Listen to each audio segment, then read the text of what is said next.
김진의 돌직구쇼에 오신 여러분 반갑습니다. 김진입니다. 저는 오늘도 이곳 광화문 청계광장에 나와 있습니다.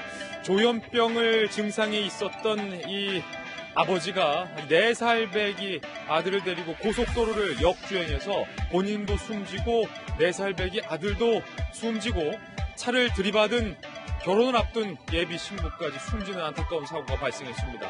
이 아버지는 왜 조현병 약 복용을 멈춘 걸까요? 그분에 얽힌 숨겨진 사연과 또 이 사고 현장의 CCTV 장면들 준비해봤습니다. 안타까운 소식이 아닐 수 없습니다. 잠시 후에 상세한 이야기 나눠보겠습니다. 저는 비가 오나 눈이 오나 매일 아침 이곳에서 여러분을 기다리겠습니다. 김진의 돌직구쇼 지금 라이브로 시작합니다. 잠깐만요.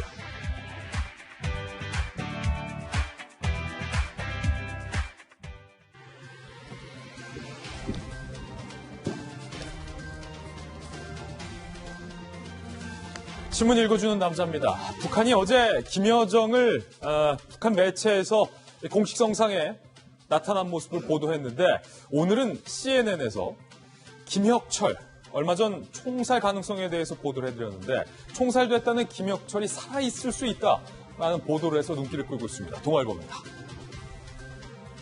CNN, 총살설 김혁철이 현재 구금돼서 조사받는 중이다라고 보도를 했습니다.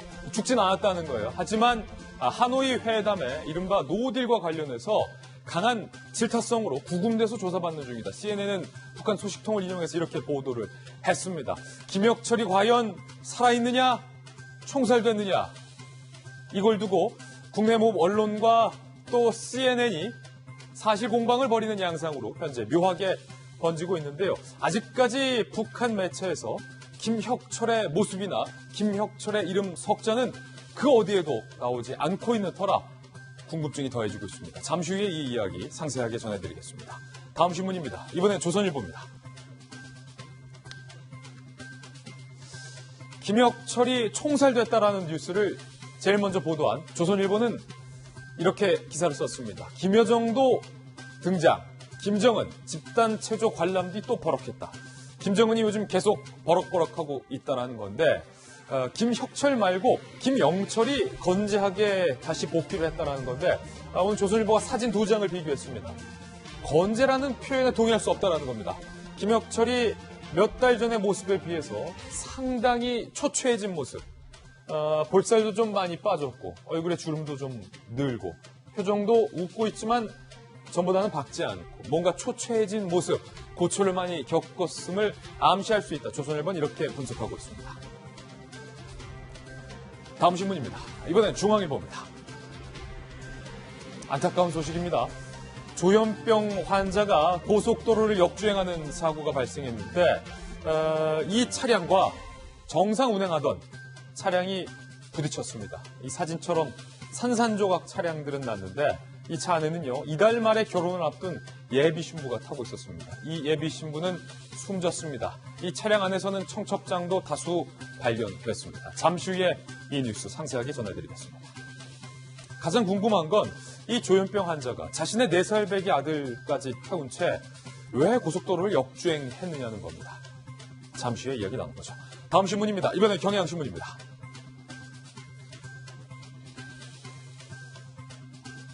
경향신문이 이렇게 썼습니다. 검찰의 과거는 덮은 수사다. 김학의 과거사 진상조사단이 김학의 사건에 대해서 재수사를 권고했는데 검찰의 수사단이 수사해본 결과 이 김학의 전 차관에 대해서 특히 이 성범죄는 무혐의 판결을 내렸습니다. 결국 김학의 전 차관은 성범죄가 아닌 뇌물로만 지금 기소가 된 상황이고요. 또 한때 일각에서 주장이 있었는데 이 직권남용 혐의로 곽상도 의원, 전 청와대 민정수석이 이른바 봐주기 수사 그리고 또 검찰에게 외압을 넣은 것 아니냐라는 의혹과 관련돼서도 검찰 수사단은 전혀 혐의가 없다라고 불기소하기로 결정을 내렸습니다. 수사를 권고했던 과거사위는요, 검찰의 수사단이 성급했다라고 비판을 했고 경향신문은 검찰이 과거를 덮었다라고 비판을 했습니다. 다음 신문입니다. 이번에 한겨레 신문입니다. 만평 하나가 실렸는데요. 학교보시죠. 만평의 제목은 타짜인데 한성교 의원이 동작 그만, 세월호 막말 빼기냐라고 차명진 전 의원의 손을 붙잡자 차명진 전 의원이 쫄리면 걸레질이나 하든가. 한쪽에서는 걸레질, 또 차명진 전 의원이 막말 논란에 이어서 꽥 죽더라도 할 만하겠다라고 글을 올려서 또다시 논란이 되고 있습니다. 이 모습을 지켜보고 있는 민경욱 의원도 이 타짜판에 올랐군요. 잠시 후에 이야기 나눠보죠. 다음 신문입니다. 이번에 한국일보입니다. 한성규 사무총장의 이른바 이 걸레질 막말을 겨냥해서 민주당이 이런 모습을 보였습니다. 일종의 퍼포먼스입니다. 민주당 대변인이 바닥에서 철포덕 앉아서 기자들과 바닥 브리핑을 가졌습니다. 한성규 의원이 기자를 향해서 걸레질을 하고 있네라는 발언을 겨냥한 퍼포먼스로 보입니다. 잠시 후에 이 모습도 상세히 살펴보죠. 지금까지 신문 읽어주는 남자였습니다. 네, 오늘 아침 저와 함께 등판한 등판 선수 소개하겠습니다. 저희 돌직구쇼의 전담 변호사, 미남 변호사, 손수 변호사님 나왔습니다. 그리고 매주 수요일은 저희 돌직구쇼의 한정판, 특별판, 현역 매치입니다. 할 말은 한다. 민주당의 조응천 의원과 강원도의 힘, 자유한국당의 이양수 의원 두 분 모셨습니다. 어서 오세요.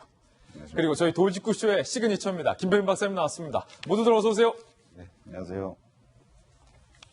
네, 오늘의 키워드 세 가지도 함께 살펴보겠습니다. 네, 첫 번째 키워드는 바로 이건데요. 달라진 장관들이라는 모습입니다. 달려간 장관들이라는 모습입니다. 그리고 두 번째 키워드는요. 청첩장만 덩그러니 안타까운 소식입니다. 그리고 세 번째 키워드는 잠잠해진 설인데 과연 어떤 설인지 오늘 하나하나 상세하게 사연 전해드리겠습니다. 김지혜 돌직구쇼 오늘 탑뉴스로 시작합니다.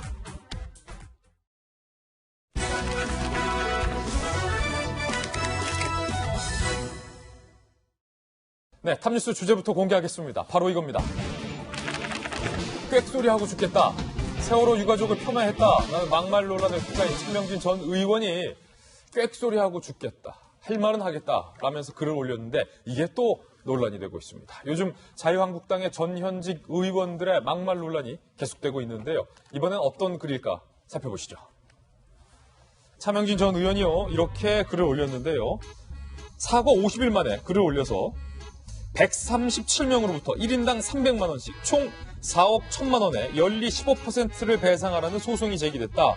그러니까 세월호 유가족들이 차명진 전 의원을 향해서 손해배상 소송을 제기했는데 그 금액이 4억 1천만 원 그리고 연이자가 15%라고 하면서 차명진 전 의원이 이에 대해서 뭔가 좀 억울하기도 하고 좀 화도 난 것 같아요. 꽥소리라도 하고 죽겠다. 할 말은 하겠다라고 글을 올렸습니다. 그러면서요. 세월호가 황교안 대표를 좌초시키기 위한 좌파의 예리한 무기로 활용되고 있다. 또다시 우파의 지도자를 잃지 않기 위해 세월호 괴담을 막아야 한다는 절박감이 나를 분노케 했다. 그래서 내가 그때 그 표현을 좀 한 거다. 차명진 전 의원이 사과를 했지만 이렇게 글을 올린 동기에 대해서 설명을 했습니다. 나는 세월호 괴담의 피해 당사자다라고 주장을 했습니다. 이에 대해서 김문수 전 지사가 댓글을 달았는데요. 이 김문수 전 지사의 댓글도 논란이 되고 있습니다.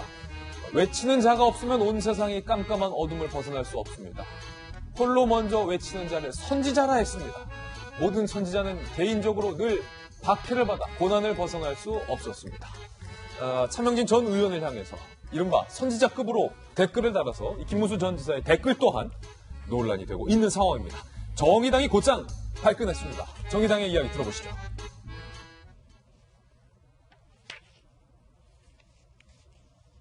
징계를 받고 일주일도 채 안 된 채 막말을 일삼는 차 의원을 보자니 징계를 징계가 아닌 훈장증으로 여기고 있는 것 같습니다. 반인륜적인 언사를 휘두르며 황교안 대표와 박근혜 전 대통령의 사수대장을 자임하는 것을 멈추기 바랍니다. 김병민 박사님, 이게 좀 공교롭게도 요즘 이 자유한국당의 전현직 의원들을 중심으로 이른바 막말 논란이 계속되고 있는데 차명진 전 의원이 지난번에 막말 논란에 휩싸였던 건 세월호 유가족을 이른바 비하했다라는 거였잖아요. 그러니까 폄훼하는 글을 SNS에 올렸는데요. 그동안 SNS에 올렸던 글들을 다 삭제하고 본인 스스로가 여러 가지 활동들을 다 자중했습니다. 유튜브도 하지 않고 페이스북도 끊고 방송 활동도 하지 않겠다라고 얘기를 했는데 세월호 유가족들로부터 민사소송을 하지 말았으면 하는 마음 때문에 본인이 그랬다고 얘기를 하고 있는 거예요. 민사소송을 안 당했으면 하는 마음. 네. 예. 그러니까 차명진 의원 같은 경우는 과거에 전교조 명단 공개 때문에 한번 민사소송에 어려운 경험을 겪었던 적이 있거든요. 따라서 이번에도 그와 같은 똑같은 일이 재현되지는 않을까라고 하는 두려움이 있었던 것 같은데 결국 이 유가족 측으로부터 민사소송이 제기가 된 상황이고 금액이 뭐 차명진 전 의원의 주장대로라면 4억 1천만 원에 네. 1인당 300만 원씩, 그다음에 연 이자가 15%. 네, 이 소장이 결국은 본인에게 접수가 됐다는 겁니다. 그러다 전달이 됐다는 건데 그러다 보니까 차명진 의원 입장에서는 죽더라도 꽥소리라도 하고 죽겠다라고 하면서 본인의 입장들을 계속 피력하고 있는 것인데요. 사실은 아무리 여러 가지 명분과 이유가 있다 하더라도 2014년도 4월달에 있었던 세월호 참사로 가족을 잃은 유가족들의 슬픔을 어떻게 대변할 수 있겠습니까? 차명진 의원이 하고 싶었던 이야기는 이건 것 같아요. 어떤 거요?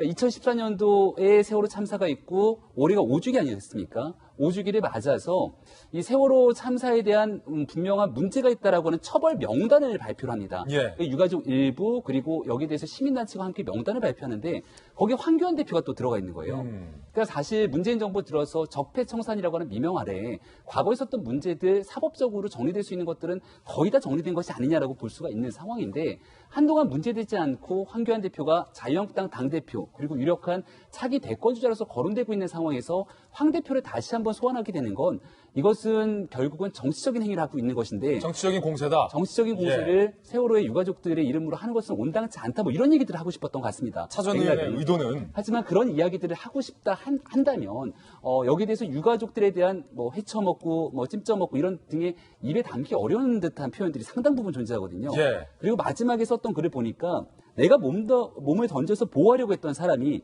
나를 적들의 아가리에 내던졌다라고 이런 표현을 쓰게 됩니다. 이번에 올린 그래서요. 네, 그러니까 이제 적이라고 규정을 한다라고 하는 것은 이 안에 참사를 통해서 가족을 잃은 유가족들도 포함될 수 있다면 사실은 입에 담을 수 없는 이야기이기 때문에 이제는 이런 얘기들 다 그만하고 정말로 잘못한 내용들에 대해서 유가족들에게 속죄하는 마음을 가지는 것이 저는 한때 정치를 했던 대한민국의 대표 국회의원으로서 해야 될 자세가 아닌가 이런 생각이 듭니다. 예, 황교안 현 대표에 대한 어떤 정치적 공격을 막기 위해서 저런 말을 했다라고 해명을 했는데, 아니 그러면 세월호 유가족에 대해서는 폄훼를 해서는 안 됐던 일인데, 한 가지 더 논란이 되고 있는 건 지금 조홍천 의원님, 김문수 전 지사가 지금 이 차명진 전 의원의 글에 댓글을 달았잖아요.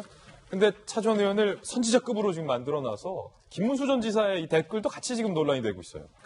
김문수 전 지사와 차명진 전 의원은 아마 각별히 가까운 관계고 예.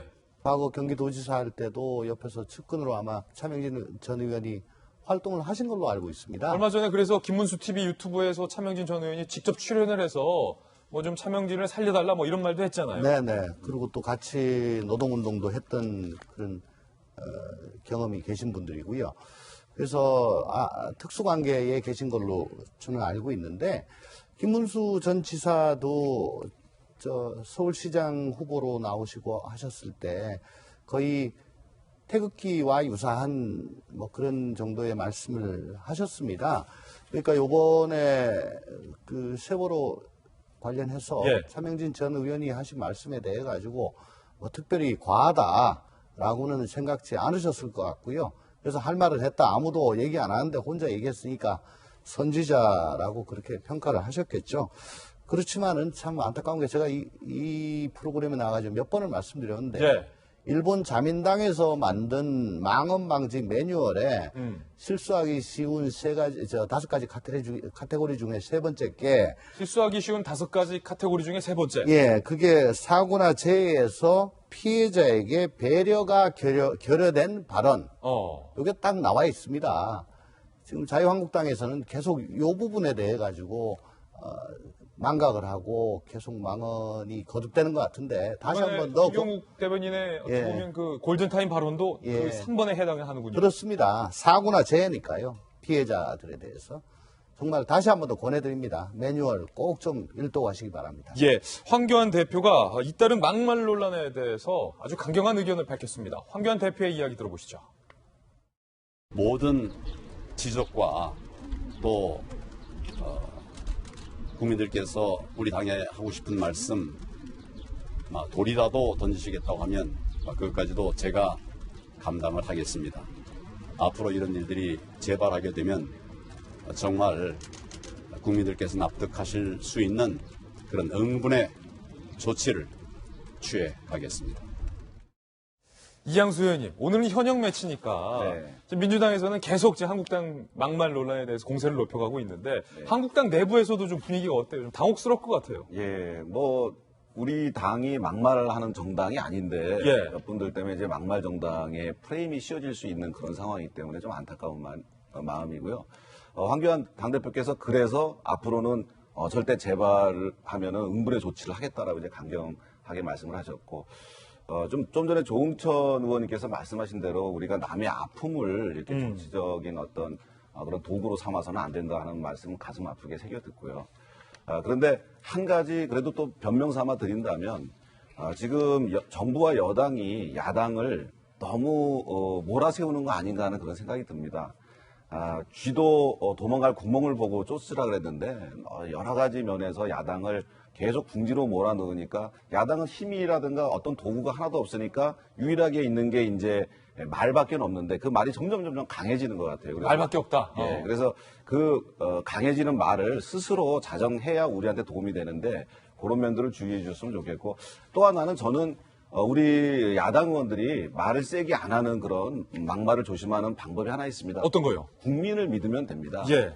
우리 국민들께서 정치적 수준이 굉장히 높으시고 그리고 민주주의 의식이 투철하시기 때문에 정부와 여당과 야당이 어떻게 하는가를 보고 그 팩트만 보고도 누가 잘하는지 잘못하는지 아시거든요. 그래서 우리가 정부 여당의 잘못을 부각시키기 위해서 강한 단어, 센 단어, 막말에 가까운 단어를 쓸 필요 없이 팩트만 국민들께 잘 보여주고 우리의 의지를 밝혀주면은 이런 막말 문제도 해결되고 국민들에게 좀 더 나가는 야당이 될 수 있다, 이런 생각이 듭니다. 예, 국회 소식 나온 김에 한 가지 소식이 오늘 더 들어와 있는데, 얼마 전에 이 자유한국당의 나경원 원내대표가 이 강원도 산불 대책을 하기 위해서 각 부처의 차관들의 의견을 듣고자 참석을 요구했었는데 모든 정부 부처의 차관들이 한 명도 참석을 안 했다는 소식 전해드렸는데, 민주당의 이해찬 대표가 밥 먹자고 부르자 장관들이 조까지 짜서 참석을 해서 묘한 대조를 보이고 있습니다. 그 장면 함께 보시죠. 자, 지금 위, 아래, 아래, 위, 아래 모습이 좀 전혀 판이하게 다르고 있습니다. 밑에는 여러분들 잘 아시다시피 나경원 원내가 지난번에 산불 대책하자, 차관들 참석해달라라고 해서 우리 이양수 의원도 방송하다가 중간에 강원도가 지역구니까 저 산불 대책회의 참석했는데 방송이나 하시지 그러셨어요. 차관들이 한 명도 참석을 안 했던 모습. 그리고 그 위에는 이번에 민주당 이해찬 대표가 밥 먹자, 내가 밥 살게 라고 하니까 장관들이 뭐 조를 짜서 지금 참석을 하고 있는 사진이 정말로 현저하게 대조가 되고 있는데, 일단 김병민 박사님, 나경원 원내 입장에서는 좀 서운할 것 같아요. 내가 부를 땐 안 오더니. 제1야당을 국정 운영의 파트너로 만약에 생각하고 고민한다면 저런 일이 있을 수 없지 않는가라는 생각이 들고요. 야정 협의체라고 얘기를 하게 되는데, 야당과 정부가 같이 정책 협조를 이뤄나가기 위해서 회의를 가지게 되는 건 과거 김대중 정부 시절부터 굉장히 권장했던 일입니다. 노무현 전 대통령도 마찬가지였고요. 왜냐하면 국회 내에서 정부가 아무리 좋은 정책들을 구현하려고 하더라도 입법적으로 뒷받침이 되지 않으면 공연불에 지나지 않거든요. 그렇다면 가장 필요한 것이 가장 반대적인 지점에 있는 자유한국당과의 정책 조율이 필요할 텐데, 한국당에서 저렇게 이야기하겠다는 이 협의체 과정에서는 6명의 부처 차관들 아무도 모습을 드러내지 않았는데, 장관들이 조를 짜면서까지 저렇게 이해찬 대표와의 만남에 나섰다라고 하는 부분들은 한국당 보라고 보란 듯이 저와 같은 회의들을 좀 가진 것이 아닌가, 뭐 이런 생각들을 지울 수가 없는 대목이고요. 장관 2명, 5명이 서로 조를 짜서 뭐 A조, B조, C조에서 이제 이해찬 대표랑 밥자리에 지금 나갔다는 거예요. 그리고 우리가 이제 오얏나무 아래에서 이 가끔 고쳐내지 말라라고 하는 이야기가 있는 것처럼, 얼마 전에 서훈 국정원장과 양정철 민주연구원장이 만나서 민주연구원 같은 경우는 양정철 원장이 총선에 이 병참 기지로 활용하겠다라고까지 얘기를 했던 적이 있는데, 결국은 총선을 앞두고 이 모든 것들, 대한민국 정부가 갖고 있는 국정의 자산들이 민주당의 총선에 혹시나 이용되는 것은 아닌가라고 하는 우려를 낳을 수도 있는 대목이거든요. 이런 방식들이 계속 내비치게 된다면 결과적으로 남은 내년 4월까지의 국회 과정 속에서 어떻게 야당의 협조를 이끌어내겠습니까? 총체적으로 좀 아쉬운 부분들을 풀어나가기 위해서 저 자리에 부처 장관들과 만날 게 아니라 오히려 야당 의원들과 만나는 자리를 이해찬 대표가 가져야 되는 게 아닌가 싶습니다. 예, 한국당에서는 이 모습을 보면서 이런 입장을 냈습니다. 한국당 입장입니다. 대통령이 신년 업무 보고받는 걸 연상시키는 요란한 회동이다. 일단 한국당 기분 나빠요. 그러니까 이해찬 대표를 어떤 그 상황급으로 일단 올려놓죠. 대통령이 업무 보고받냐라고 발끈을 했습니다. 여당 대표가 총선을 앞두고 부처를 동원해 관건 선거를 시도하고 있다라고 한국당은 현재 주장하고 있는 상황인데 일단은 이양수 의원님이 그때 네. 저 강원도 고성이 또 지역구니까 네. 산불 대책회의 때문에 생방송 도중에 뭐 뛰어갔잖아요. 네. 근데 지금 차관들 그때 한 명도 안 나와서 나경원 원내대표가 그때 눈물도 보였는데 네. 그때 당시 좀 상황 현장이 좀 어땠습니까? 예, 그때 사실 제가 이 방송 지난주 딱 이 시간인데 이 방송을 하다 말고 그 회의 때문에 이제 갔지 않습니까? 갔는데 참 허탈했습니다. 허탈했다. 정말 한 명도 안 왔어요? 6개 부처 차관들이 다 있거나 아니면은 한전 사장이 와 계실 줄 알았는데 7자리가 그대로 비어 있었습니다. 예. 그래서 제가 어떻게 된 일이냐라고 나경원 원내대표께 물었더니 대표께서 아무도 못 오겠다고 통보를 조금 전에 받았다. 조금 전에 받았다. 네. 그리고 그렇다면 차관들이 바빠서 못 온다면 국실장이라도 좀 보내달라 그랬더니 국실장들도 올 수 없다라고 했습니다. 지금 저기 이양수 의원 앉아 계시네요. 네, 제가 왼쪽에서 두 번째 앉아 있는데 허탈했고 정말 그 야당으로서 자괴감이 들었고 그리고 나아가서 분노까지 일었습니다. 예. 왜냐하면 그 자리가 무슨 정쟁의 자리 이런 자리가 아니었습니다. 속초와 고성의 산불 이재민들을 위한 여러 가지 건의를 정부 부처에 하는 그런 자리였거든요. 제가 지역 주민들과 그다음에 그 피해 이재민들과 회의를 해서 많은 그분들의 건의사항을 가지고 있습니다. 각 부처별로 여러 가지 건의사항들이 있는데 하나 한 건 한 건 듣다 보면 정말 눈물이 나는 그런 안타까운 사람들의 이야기인데 그거를 정부 부처에 전달을 해야 되는데 저희가 장관들 바쁠까봐 일부러 차관들 모셨었거든요. 근데 그 차관들도 못 오고 국실장도 못 가겠다고 얘기하는 순간 정말 분노했고 그날 오후 2시에 그 속초와 고성에서 피해 그 주민들 대표자들께서 올라오셨습니다. 그래서 국회 정론관에서 기자회견을 다 하셨습니다. 이것은 정말 잘못됐다. 우리 문제를 여야 없이 좀 다 같이 좀 의논해서 우리 문제를 해결달라. 우리 문제를 자꾸 한국당은 정부 여당을 공격하는 그런 재료를 삼지 말고 정부 여당은 보다 좀 성의 있게 나서라 하는 그런 차원의 기자회견을 하셨거든요. 근데 저는 참 그걸 보면서 가슴 아팠는데 그분들의 목소리에 귀 기울이는 정부의 대책이 지금 하나도 발표가 안 되고 있습니다. 지금 한전 수사 결과를 경찰청에서 발표해야 되는데 그것도 지금 안 하고 있어요. 예. 그다음에 한전에서는 보상 대책을 전혀 지금 내놓지 않고 있어요. 그리고 정부는 1,300만 원 수억 원의 집에 그 손실을 받는데 1,300만 원 그냥 주면서 집 다시 짓고 살라 이런 무책임한 얘기만 하고 있거든요. 그래서 저는 지금 정쟁적으로 이 문제를 다룰 것이 아니고 우리 속초와 고성의 피해 주민들을 위해서 정말 정부와 여당 그리고 특히 전 정부 당국자들이 좀 진심 어린 행동을 가지고서 야당이 부르든 여당이 부르든 와서 좀 만났으면 좋겠어요. 저는 이해찬 총리와 장관들이 만나는 거 나쁘지 않다고 생각합니다. 당정협의 많이 해야죠. 그게 오찬이 됐던 회의가 됐던 많이 해야 됩니다. 그런데 야당을 빼고 하면 안 되죠. 야당과도 정부가 열심히 많이 협조를 해주는 것이 좋다고 생각합니다. 이양수 의원 아직도 좀 억울하시는 것 같은데 아니 조홍천 의원님 아니, 산불 회의 때도 좀 가고 그러고 나서 밥 먹으러도 가면 좋았을 텐데 밥 사준다 할 땐 가고 산불 회의 하자 할 땐 안 가면 좀 너무한 거 아닙니까? 저는 이런 말씀 드리고 싶네요. 지금 고성 산불의 피해 복구 관련해서 가장 중요한 것이 예산인데 그 추경을 다루기 위해서 빨리 국회를 열자라고 지금 도대체 얼마 된지 모르겠습니다. 국회 정상화하자고 얘기를 한 게 예산이 빨리 통과가 되고 실질적으로 피해 복구가 되는 것이 가장 중요할 것이고요. 한국당 들어와라 일단. 예, 그렇기 때문에 저렇게 원외에서 등원 안 하고 일방적으로 어떻게 하는 것보다는 지금이라도 빨리 국회 정상화 시켜가지고 정말 피해 복구를 위한 추경 예산 심의에 지금 하루라도 빨리 들어가야 됩니다. 그래야지 그 피해 주민들의 고통이 그나마 좀 줄어들 것이라고 생각이 됩니다. 예, 국회 소식 이모저모 전해드렸습니다. 이번엔 저희가 준비한 두 번째 뉴스입니다. 안타까운 뉴스입니다. 조현병을 앓고 있는 40대 아버지가 4살 배기 어린 아들 이 영아를 차에 태우고 고속도로를 역주행했습니다. 그런데 결혼을 앞둔 예비 신부가 운전하는 차량과 정면으로 충돌을 해서 모두가 다 숨졌습니다. 일단은 사고 현장 CCTV를 저희들이 입수를 했습니다. 함께 보시죠.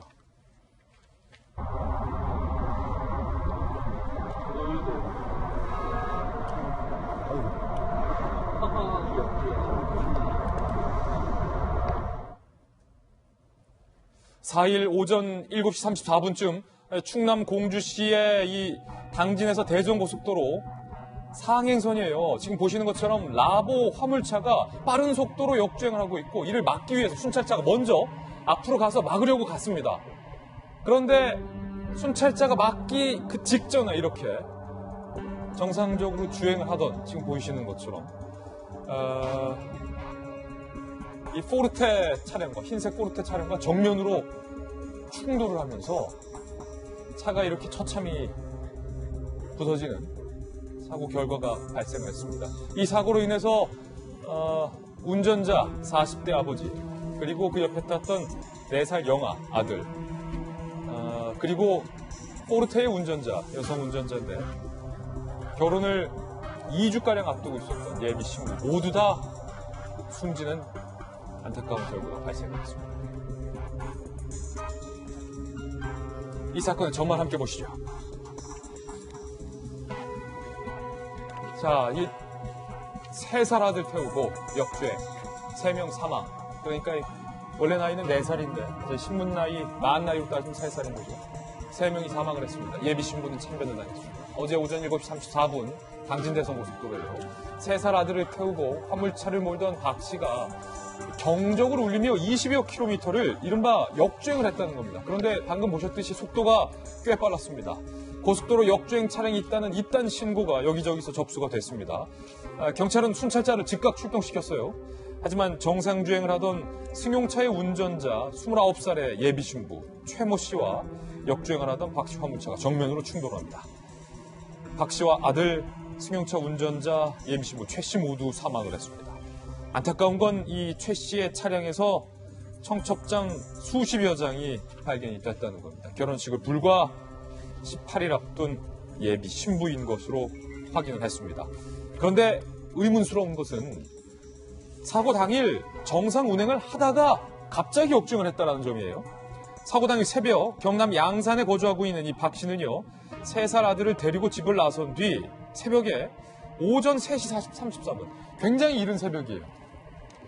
해도 안 뜰 시각입니다. 그때 왜 3살 아들을 깨워서 옆에 태우고 집을 나섰는지도 의문스러워요. 고속도로에 진입을 합니다. 당진대선 고속도로 인근까지 처음엔 고속도로 정상 운행을 제대로 했다는 겁니다. 그런데 3시간이 지난 오전 7시 15분쯤에 갑자기 차량을 반대로 돌려서 고속도로 위에서 역주행을 했다는 겁니다. 그럼 더욱더 안타까운 건 차량이 충돌하기 불과 8분 전에 아내가 실종 신고를 다급하게 합니다. 박 씨 아내가 남편이 조현병 치료받고 있는데 아이를 데리고 가서 걱정이다. 약을 먹지 않아서 상당히 위험하다라고 경찰에 신고를 했던 사실도 확인됐습니다. 손소 변호사님. 예. 정말 안타까운데 여러 가지 지금 의문스러운 점이 제기되고 있어요. 왜 이분이 그 새벽 3시에 아들을 데리고 고속도로를 갔는지 그리고 잘 가다가 갑자기 왜 방향을 틀어서 역주행을 하는 것인지 또 경적을 울리면서 내달린 것은 어떻게 봐야 하는지 3살 아들은 왜 태웠는지 일단 그 운전자가 사망했기 때문에 운전자에게 직접 질문을 할 수는 없는 상황입니다. 네. 또한 아내도 정확하게 모든 것을 알지는 못할 가능성이 있어요. 따라서 지금 경찰도 현재까지는 왜 이 사고가 발생했는지 구체적인 원인을 파악하지 못했다는 그런 좀 솔직한 이야기를 하고 있는 상황인데 예. 그렇다면 좀 짐작을 좀 해봐야 되겠습니다. 첫 번째로 본인의 정신건강 상태를 비관해서 사실상의 자해에 가까운 행위를 한 것이 아니냐 이런 가능성도 있는데요. 하지만 조금 전에 영상을 본 대로 일단 역주행을 할 때도 최대한 오른쪽에 붙어서 운전을 했습니다. 이거는 일단 그 위험에 처한 후에 뭔가를 피하기 위한 행동이 아닌가 싶은 생각도 들고요. 지금 이 모습인데 갓길 쪽으로 붙어서 이 아버지가 최대한 사고를 피해 보려는 듯한 차로를 택했다는 것. 그렇습니다. 그리고 또 정상 주행을 하다가 또 갑자기 역주행을 했다는 점. 또한 전날 늦은 시간까지 또 아내와 본인의 그 질병에 대해서 논의를 했다. 또한 자신의 자녀까지 태우고 나갔다는 점을 볼 때 애초부터 뭔가 신병이 비관으로 인해서 스스로 이제 해를 자초하는 행위를 한 것은 아니지 않겠느냐 이런 짐작도 할 수 있겠습니다. 예. 그렇다면 두 번째는 정상적인 주행을 하다가 갑작스러운 정신상의 장애가 발생해서 이상 행동을 했을 가능성도 있는데요. 하지만 그렇다면은 왜 그 시간에 왜 그 시간에 갑작스럽게 외출을 했으며 또 어린 아들을 왜 굳이 껴서 데리고 나갔는가. 앞뒤가 말이 안 된다. 이 부분도 잘 이해가 안 돼요. 만약에 정상적으로 주행을 일부 했었다면 그때까지 정상이 온전했다라면 왜 새벽 3시 30분에 아들을 깨워서 나갔는지가 설명이 안 된다는 거예요. 그렇습니다. 그렇기 때문에 지금 어떤 방향으로도 쉬운 설명이 되지 않는 예. 그런 상황이고요. 따라서 경찰에서도 이 사건 참 참극이 발생했는데 원인을 밝혀내야 또 재발 방지에 또 도움이 되거든요. 그렇죠. 경찰이 할 일이 좀 굉장히 많은 것 같습니다. 지금 손수호 변호사가 굉장히 예리한 지적을 했는데 만약에 일각에서는 어떤 의도적 행위, 그러니까 스스로를 자해하기 위한 어떤 본인의 정신 상태를 비관했던 의도적 행위 가능성에 대해서도 현재 보도가 나오고 있는데 그것은 좀 섣부른 보도다. 나도 저희들도 좀 판단하는 게 손수호 변호사 지적했듯이 아들을 태우고 있는 아빠의 어떤 부성이 있잖아요. 이것은 본인이 앓고 있는 어떤 질병을 초월하는 그런 부성이기 때문에 경적을 울렸다는 행위가 제가 판단하기에는 본인이 역주행을 하고 있는 상태에서 뭔가 아들을 보호하기 위해서 갓길로 바짝 붙어 주행을 하고 경적을 울리면서 뭔가 좀 경고를 한 건 아닌가. 그럴 가능성이 저는 충분히 높다고 보고요. 예. 그러니까 이 당진대전 고속도로를 탔다라고 얘기를 하고 있는데 충남 서산이 본인의 부모님이 있는 곳이라고 합니다. 그러니까 부모님이 있는 곳을 향해서 가다가 어느 순간 갑자기 차를 돌려서 역주행을 했다라고 하는데요. 나가게 됐던 시간은 새벽 3시가 넘는 때니까 아마 굉장히 어두웠던 시간으로 볼 수가 있고요. 예. 역주행을 하면서 사고가 났던 것은 7시가 조금 넘는 시간입니다. 그래서 해가 뜨고 동이 트고 난 다음에 뭔가 문제가 잘못되고 있다는 것들을 인지해서 차의 방향을 틀지 않았을까라는 생각이 들고요. 우리가 역주행하는 과정에서 봤을 때는 역주행을 하고 나서도 본인이 제대로 가고 있는지를 인지하지 못하는 경우도 있거든요. 예. 그 과정에서 위험을 인지하고 갓길에 붙어서 저렇게 가다가 참변 사고를 당한 게 아닌가 이렇게 좀 우려스러운 상황인데 사고 현장에는 어린 아이, 이 3살 배기 아이가 가지고 있던 보행기 그리고 고민형까지 있었다고 얘기를 하고 있거든요. 예. 그러니까 만약 그 새벽에 뭔가 다른 생각을 가지고 나가게 됐다면은 방금 전에 우리 김진 기자가 얘기했던 부성으로서 아이와 함께 데리고 나갈 가능성은 저는 아예 없다고 생각을 합니다. 뭔가에 대해서 이제 조현병을 앓고 있는 상황이었고 약을 끊은 지 한 2달 정도가 됐다는데 그 중간에서 본인 스스로가 제어되지 않는 문제들을 그 새벽에 발생했던 게 아닌가 싶은데요. 정말 너무나 끔찍하고 안타까운 일이어서 게다가 라보에 탑승하고 있는 운전자뿐만이 아니라 피해자까지 같이 사망하게 된 터라 정말 안타까움을 금할 길이 없습니다. 그러면 여러 가지 정황상들을 좀 종합해 보면 부모님의 집으로 아이를 데리고 보행기까지 싣고 아이를 데리고 정상적으로 주행을 하다가 뭔가 약을 먹지 않은 상태이기 때문에 어떤 정신적인 이상이 발생해서 역주행을 해서 주행을 하던 터에 본인이 역주행을 인지하지 못할 수도 있고 아이를 지키기 위한 기재로서 바짝 붙어서 경적을 울리다가 결국은 이를 보지 못한 여성 운전자의 차량과 충돌을 했다라는 추론이 현재는 가장 설득력 있게 제기되고 있는 상황인데 이 아버지, 40대 아버지의 사연도 오늘 좀 취재가 됐습니다. 어떤 사연인지 함께 보시죠. 조현병 역주행 40대 아버지의 사연입니다. 역주행 운전자 이 박 씨는요, 몇 년 전부터 조현병을 앓아서 꾸준히 치료를 받아왔습니다. 이 부산의 한 병원에서 간호조무사로 근무를 했던 것으로 좀 취재가 됐어요. 간호조무사로 이 아버지가 근무를 하다가 증상이 최근에 좀 호전됐다라고 해요. 주변인들을 취재해보니까. 그래서 스스로 내가 한번 병을 이겨내 보겠다라면서 약 복용을 중단했다고 합니다. 이후 지난달 말 이 아이가 태어났기 때문에 뭐랄까요, 남성 육아휴직을 또 사실은 바람직한 거죠. 아버지로서 남자들이 육아휴직을 쓴다는 게 쉽지 않은 상황일 텐데 이 대목에서 저는 이 아버지 박 씨의 어떤 구성의 아들을 향한 애틋한 마음을 좀 볼 수 있었는데 어쨌든 본인이 썼어요, 육아휴직을. 그래서 아이를 잘 돌봤는데 약 복용 중단 이후에 조현병 증세가 최근에 재발을 했다. 사고 당일 새벽 2시까지 이 박 씨 부부가 근심스럽게 조현병 재발 관련한 대화를 하고 있었는데 불과 1시간 40분 뒤에 아들을 데리고 차를 몰고 운전을 했다라는 얘기가 됩니다. 이 사고 현장의 목격자들의 이야기들 직접 들어보시죠. 얘기를 해도 얘가 안 쓰니까 순차차 앞질러 가서 정상주행 차량을 처형을 시켜서 끌고 내려오는 거죠. 통반. 대형차도 많이 지나가는 상황이었고, 그런데 멀리서 그 라보 차량이 역주행하는 거. 참 이양수 의원님, 지금 그 조현병 아버지의 어떤 사연까지 좀 저희가 취재가 됐는데 이게 더욱더 안타깝습니다. 네. 지금 우리나라에 조현병이라든지 우울증이라든지 이런 환자들이 한 50만 명 정도로 추산을 하고 있어요. 그런데 사실 이분들이 정상적으로 치료를 잘 받고 약을 잘 드시면 일상적인 생활을 다 하고 그게 위험 요소가 없다고 합니다. 그럼요. 간호조무사로 충분히 근무할 수도 충분히 있고. 하신답니다. 근데 이제 이분도 지금 약을 끊으셔가지고 이런 일이 생겼다고 그러고요. 그런데 이제 어쨌든 만약에 우리가 정신건강 전문의들이 많이 이제 저희들이 사회나 국가에 권고를 하듯이 심각한 상황이다. 이분은 치료 감호가 필요하다. 그러면 강제로 그분들을 치료 감호할 수 있는 정책을 지금 빨리 만들어야 됩니다. 그래서 사회에 위협이 되고 본인의 건강을 해칠 수 있기 때문에 치료 감호를 강제로 할 수 있는 중증의 경우에는 그렇게 해야 되고요. 5차원에서. 그리고 둘째는 정신병원에 가서 정신과 약을 타서 드시는 거에 대해서 부끄러워하거나 이렇게 쉬쉬하거나 이럴 필요가 좀 절대 없다고 생각합니다. 제가 스웨덴에 갔을 때 그 나라의 경우에는요. 자살률이 옛날에 굉장히 높았잖아요. 그래서 지금 자살률이 굉장히 떨어졌습니다. 우울증에 의한 자살이 굉장히 급격하게 떨어졌거든요. 그래서 이유가 뭐냐고 물어봤더니 우울증 약을 투입하는 투약 증가 추세와 자살률 감소가 정확하게 반비례하면서 우리나라도 자살률이 증가하는데 어떻게 해결해야 되냐 그랬더니 정확하게 진단해서 그리고 정신병원 가는 걸 두려워하지 말고 가서 언제든지 상담받고 이상하면 약 편하게 드시고 뭐 소화제 드시듯이 우울증 약도 소화 안 되면 소화제 드시지 정신적으로 좀 우울하면 약 먹으면 된다라고 권고를 하더라고요. 그러면서 거기서는 청소년들이 남자친구 사귀다가 헤어지기만 해도 우선은 정신상담을 받는 것을 권고합니다.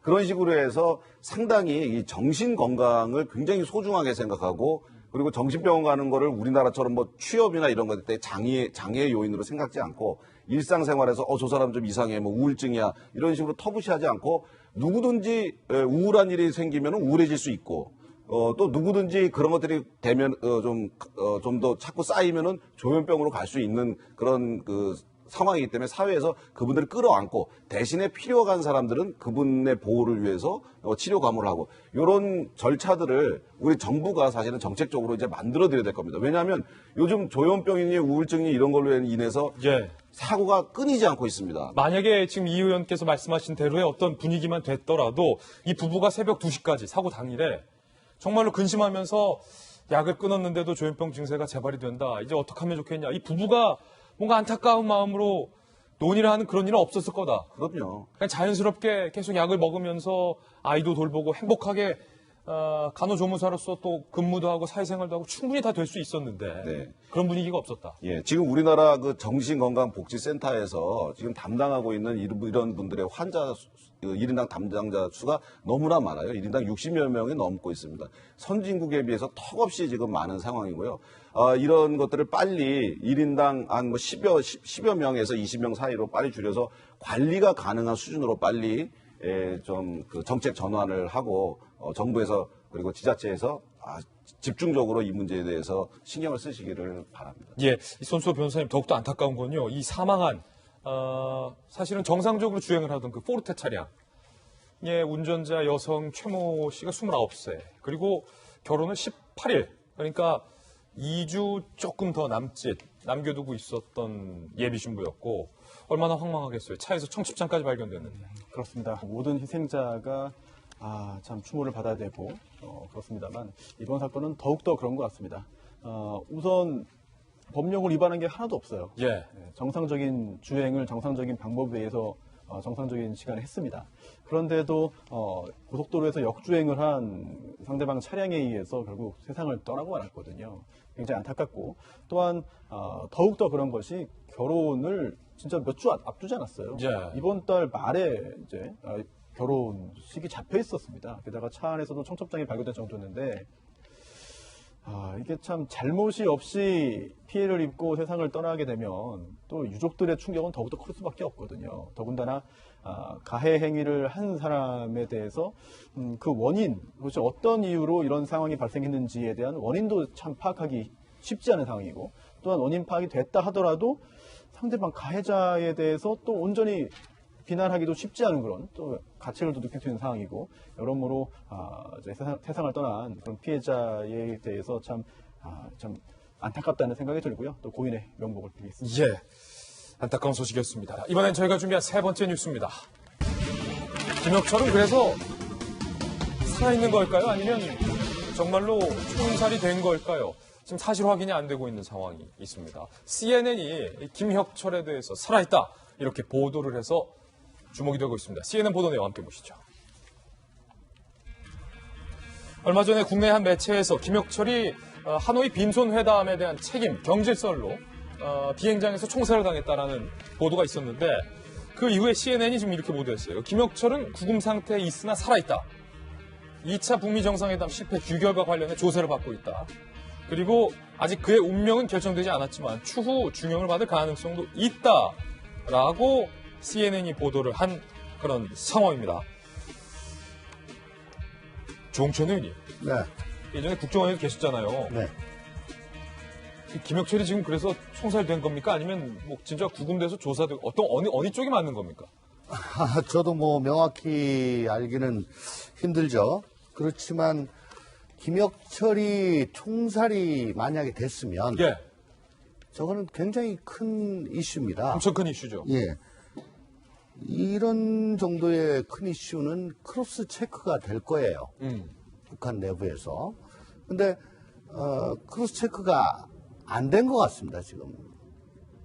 그래서 좀 섣불리 총살됐다고 보도를 한 것 아닌가라고 의심을 할 수밖에 없는데요. 또 특히 그 김영철에 대해서 또 숙청됐다고 그랬나요? 예. 그런데 그 연 이틀 저 김정은이 참석한 그 행사에 뭐 조금 멀긴 했지만 어쨌든 제일 앞줄에 앉아 있었거든요. 김영철은 모습을 드러냈고. 네네. 그러니까 김혁철 같이 숙청됐거나 총살됐다라고 했는데 김영철 숙청됐다고 하는 김영철에 대해서 그 앉은 자리가 보면은 그 제일 고위직들이 앉는 자리입니다.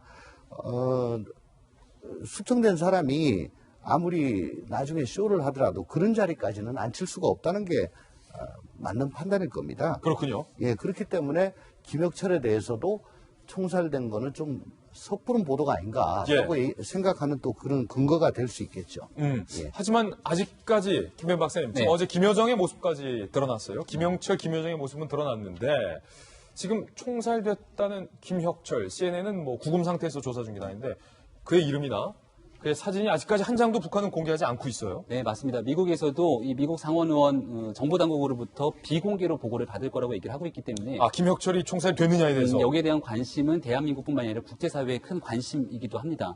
현재 CNN의 보도 같은 경우도 이 북한에 관련된 소식통에 관련된 보도이기 때문에 정확하게 김혁철이 실제로 총살 등의 처형을 당했을지 여부는 아직은 확인하기는 어려운 측면이 있습니다만. 그러니까 CNN이 취재한 그 취재원이 김혁철이 총살되기 직전까지 구금 상태에 있었던 상황까지를 봤다는 거죠. 봤다는 걸 수도 있고 그 이후에 총살이 될 가능성도 여전히 있다. 그 이후에 어떻게 되는지는 확인이 불가능하다라는 상황일 수도 있고 또 다른 측면에서 조선일보 보도에서는 이 비행장에서 처형됐다라고 또 보도가 됐기 때문에 여기에 대한 사건의 진실을 알 필요가 있는데요. 사실 북한의 김정은 위원장이 인권적인 측면에서 수차례 문제를 벌여왔던 점들을 우리가 미루어 짐작했을 때 정상적인 국가로서의 미국과의 협상이 나서기보다는 협상 결렬 이후로 이렇게 극단적인 선택들이 이루어진 것이 아니냐라는 우려가 제기되는 지점인데요. 오늘자 동아일보 제가 하나 소개를 좀 드리고 싶어서 가져온 게 있습니다. 오늘자의 논설위원이 파워 인터뷰를 실었던 이 기사인데요. 얼마 전에 트럼프 대통령이 북한에 억류돼 있는 미국인들이 구출했던 경우 기억나실 겁니다. 그 인물 중에 한 명이 바로 김동철 박사라는 인물이 있었고요. 트럼프 대통령이 비행기에서 함께 손을 흔들면서 영웅이라고 시켜세웠던 인물이 있습니다. 이 사람에 대한 전격적인 인터뷰에 따르면 오토 원비어 다 기억하실 거예요. 알죠. 예, 미국인 대학생으로 북한에 끌려가서 결국은 북한에 본인이 가서 억류되고 고문 등으로 인해서 추후에 사망에까지 이르게 되는데 물고문 등에 대한 내용들을 본인이 목격했다라는 얘기들이 있고요. 북한의 노동교화소에 끌려가서 본인이 겪었던 참혹한 실상에 대해서 낱낱이 공개하는 내용들이 오늘 동아일보 논설위원회 인터뷰에 적나라하게 실려 있습니다. 이러했던 북한의 인권적인 실태와 측면들을 바라보건대 아주 만약 조선일보가 북한의 소식통을 통해서 인용했던 것처럼 김혁철이 미국과의 협상에 총괄적인 책임을 지고선 처형을 당했다고 한다면 현대적인 국가에서 있을 수 없는 일들이 일어나고 있기 때문에 예. 여기에 대한 사실관계 확인이 반드시 선행돼야 되지 않을까 싶습니다. 지금 집단 숙청설 내용 다시 한번 살펴보시죠. 김영철에 대해서 지금 다시 복귀를 했지만 노역형에 처해졌다. 그런데 하노이 벌써 노딜 이후 지금까지 뭐 몇 달, 수개월이 지났기 때문에 노역형에 처해졌다가 지금 다시 복귀를 했다라는 설도 나오고 있고 그 근거로 오늘 조선일보가 사진을 좀 분석을 했는데 예전에 김영철의 어떤 그 환한 인상과 최근에 등장했던 김영철의 모습을 보면 굉장히 많이 좀 수척해져 있는 모습을 좀 근거로 얘기가 되고 있는 상황. 그리고 김영철은 총살이 됐다라고 지금 보도가 되고 있는데 아직까지 김영철의 모습은 북한 그 어디에서도 찾아볼 수가 없다라는 게 있습니다. 그리고 김여정은 어제 다시 모습을 드러내고 있는 상황입니다. 이양수 의원님. 네. 북한의 의도가 궁금한 거예요. 예. 참 우리가 언뜻 보기에도 참 북한이라는 사회는 정말 이상한 사회입니다. 우리나라 같으면 회담 잘못했다 그러면 직위해제 정도가 가장 큰 거겠죠. 어떻게 노역, 총살, 정치범수용서 이런 얘기가 나오겠습니까? 정말 답답한 김정은 정권인데요. 어쨌든 지금 김영철에 대해서 그 김정은 위원장이 아무리 본인이 지금 뭐 벌을 주고 싶어도 아마 총살이나 이런 것까지는 가지 않을 겁니다. 그리고 당분간은 미국과의 대화를 위해서 어느 정도 권한은 없어도 어느 정도 전면에 얼굴 마담 정도로는 이렇게 활용을 할 거예요. 왜냐하면 지난 하노이 회담 때 그 협상을 이끌었고 이것을 하는 것이 우리 북한 사회에 이롭다라고 주장했던 사람들이 아마 그 회담 실무 대표자 지금부터 높은 사람들까지 텐데 이른바 그 매파 비둘기파 할 때 그 비둘기파들. 그렇죠. 그 비둘기파들이 김정은 위원장을 하노이까지 데리고 가서 트럼프하고 앉혔는데 그 회담 이후에 그러면은 북한의 상황이 좋아졌어야 되는데 더 악화가 됐거든요. 그러니까 이런 것들에 대한 책임을 묻는데 정말 파면 정도, 뭐 직위해제 정도면 될 일을 가지고 저렇게 뭐 처형 얘기까지 나오는 거 보면 참 안타까운데 이 처형을 시키지는 못해요. 왜냐하면은 앞으로 미국과 북한과의 대화가 어떤 식으로 진행될지 앞으로도 어떤 방향으로 나갈지 모르기 때문에 비둘기파가 필요합니다. 매파만 필요한 것은 아니거든요. 그래서 김정은 위원장이 매파와 비둘기파를 전면에 내세웠다, 뒤로 뺐다 이렇게 하면서 적절하게 북미 대화를 진행해 갈 생각이기 때문에 지금 처형설까지는 좀 과도한 것 같고 예. 대신에 지난 회담의 결렬 책임에 대해서 아주 단호하게 여러 차례 한 번만 더 그러면 큰일 난다라고 하는 그런 징계라든지 아니면은 뭐 그런 강조 사항이 있었겠죠. 근데 우리가 북한에 대해서 한 가지만 우리가 또 그래서 우리가 북한을 좀 조심해서 봐야 될 것이요. 북한이 과학 기술이 발달하지 않았는데도 불구하고 미사일을 몇백 킬로씩 쏩니다. 그러니까요. 근데 우리가 북한이 미사일을 쏘고 나서 잔해물들이 서해 바다에 떨어져서 우리 군이 이걸 입수를 해서 우리나라 과학자들이 그걸 분석을 했는데 정말 깜짝 놀랐답니다. 왜요? 거기에 절연 테이프, 철사, 심지어 로켓에 용접 부분까지 있었다고 그래요. 우리나라나 미국이나 서방에서 감히 상상도 할 수 없는 얘기입니다. 그러니까 막 조약하게 얽히설키 정확하게 날아간다는 만들었죠. 그래서 이제 그 과학자들이 연구원들을 불러서 이거 가지고 하늘로 띄우면 몇 킬로 정도 날릴 수 있을 것 같냐. 그랬더니 연구원들이 저희는 1킬로도 못 날립니다. 그러니까 그런데 이런 조악한 걸 가지고 200킬로, 300킬로를 어떻게 날리냐. 잘못하면 저렇게 처형하고 수청해버리니까 그런 힘들이 나오고 그렇게 하는 거라고 저는 봐요. 무서워서 날아간다는 거예요? 그렇죠. 그래서 저는 이게 전제 왕조 시대도 아니고 참 있기 힘든 사회가 바로 북한 사회인데 그래서 우리가 북한 사회를 정상적인 사회로 보지 말고 정말 두 눈 똑바로 뜨고 두 귀 쫑긋 세우고 바라봐야 되는 사회다 이렇게 생각합니다. 예, 김정은이 이번에는 집단 체조를 관람한 직후에 집단 체조원들에게도 또 질책을 했습니다. 요즘 계속 짜증 부린다는 지적이 나오고 있는데 그 내용도 들어보시죠. 경야는 최고 용도자동 측에서는 공연이 끝난 후 대집단 체조와 예술 공연 창조 성원들을 부르시어 작품의 내용과 형식을 지적하시며 그들의 그릇된 창작 창조 기풍 무책임한 일본세에 대하여 심각히 비판하셨습니다. 요즘 계속 화가 난 게 여기저기 좀 불만이 많아 보여요. 김정은에 관련된 소식까지 전해드렸습니다. 이번엔 저희가 준비한 다음 순서입니다. 취재 수첩 Y가 준비되어 있습니다. 오늘은 과연 어떤 사건이 준비되어 있을지 저와 함께 이동하시죠.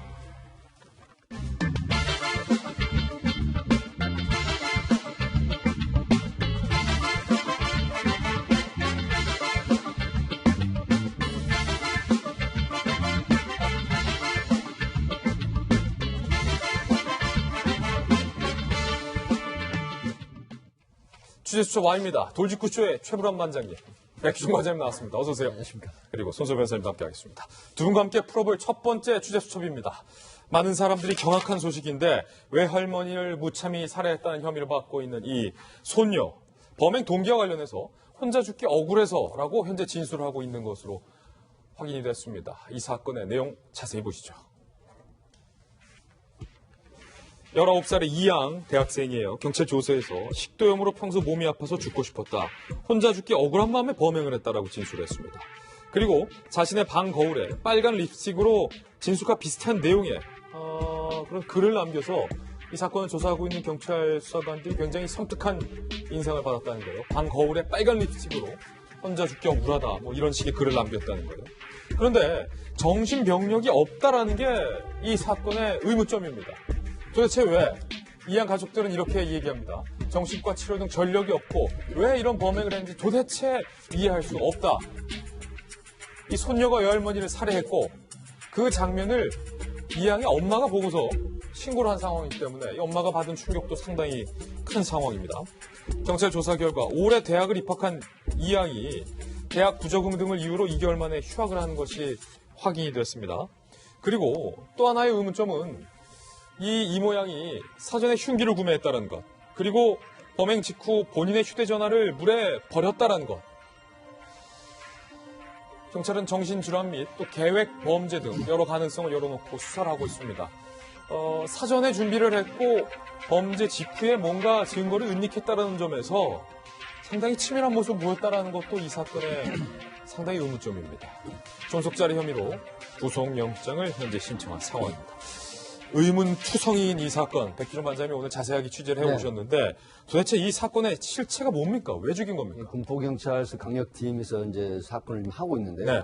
우리가 전체적인 맥락을 보면요. 지금 19세 된 대학교 1학년이 이제 휴학을 했습니다. 뭐 입학한 지 2달 만에 휴학을 했는데 뭐 여러 가지 얘기가 나오고 있어요. 부조공이라고 하는데 우리가 사건 전체를 한번 파악을 해보면 범행이라고 하는 부분은 동기나 목적이 반드시 있어야 됩니다. 그런데 털어놓은 이야기가 범행이나 동기의 그 목적성에 결여가 되면 이거는 뭔가 어떤 미스터리라기보다도 그 개인 어떤 질환으로 한번 우리가 더듬어 봐야 될 소지가 있어요.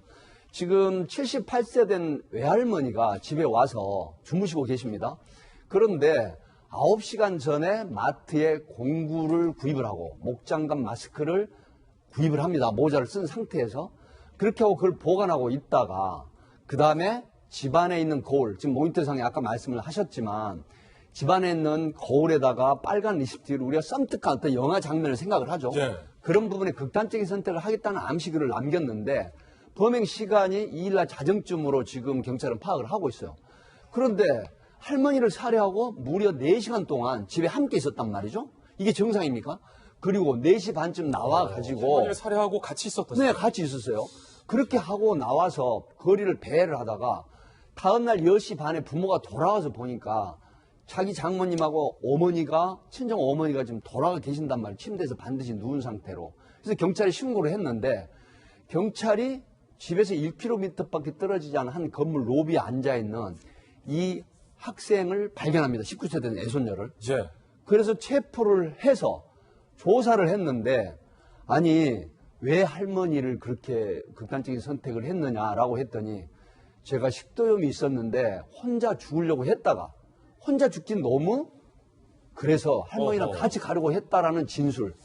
이 진술이 우리가 일반적인 범죄 유형으로 보입니까? 아니란 말이죠. 예. 그래서 지금 유족들을 상대로 조사를 하고 있지만 제가 여러 루트를 취재를 해본 바 상당히 정신질환, 소위 말하면 우리가 흔히 앞에 그 말씀하셨던 조현병 증세가 보이는 그런 형태가 있었다는 부분이 있기 때문에 그렇군요. 이 부분은 정상적인 범죄는 아니다는 측면에서 개인의 어떤 조증이라든가 이런 형태의 범죄가 아닐까 그렇게 프로파일링 기법에 분석이 됩니다.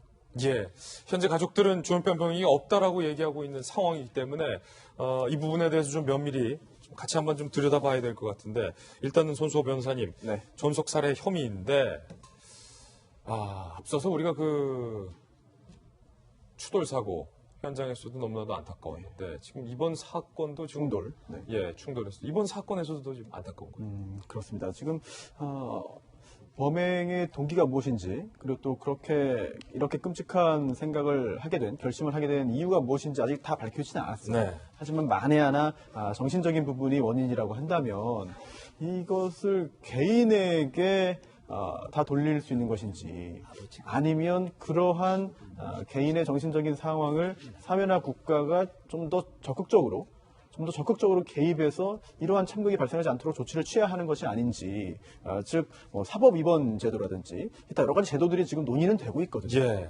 하지만 그런 것들이 도입되기 위해서는 다 법률이 필요합니다. 그래서 국회 차원에서의 논의, 또 공청회나 토론회 등도 필요한데 결국은 일반 국민들이 사회에서 다 합의가 이루어져야만 그런 제도를 도입하고 또한 어느 정도의 그런 그 기본권의 제한 또는 자유의 제한을 또 할 수 있는 것이거든요. 굉장히 간단한 문제가 아니고 굉장히 복잡한 문제이고 하지만 여기에서 어떤 논의라든지 조치가 제대로 이루어지지 못하고 시간이 더 지연된다면 이러한 여러 가지 문제가 좀 더욱 더 늘어날 수 있기 때문에 좀 더 속도를 내야 될 상황이 아닌가 생각됩니다. 예. 부모님들이 미처 어떤 그 정신적인 어떤 변화랄지 민감함을 모르셨을 수도 있고 아니면 제때 치료를 못했었을 가능성도 있으니까 경찰이 이 부분까지 열어놓고 현재 지금 수사를 하고 있다라는 점 전제로 말씀드리고요. 그리고 다시 한번 재차 말씀드리지만 앞서 이양수 의원이 언급했던 것처럼 이 조현병 약을 먹고 치료를 받으면 정말로 정상적으로 생활하는데 아무런 지장이 없다라는 점 다시 한번 말씀을 드리겠습니다. 이번에 저희가 준비한 두 번째 취재 수첩입니다. 어렸을 때, 철없을 때 이 동네 친구들, 동기들, 벗들이 꼭 벨 누르고 도망가는 장난을 많이 쳤습니다. 이른바 벨튀. 근데 요즘은 사회가 바뀌었어요. 벨튀가 이제 놀이가 아니라 범죄로 분류될 수도 있다라는 사건이 하나 준비되어 있는데요. 먼저 한 CCTV 영상부터 보시면서 내용을 시작하겠습니다.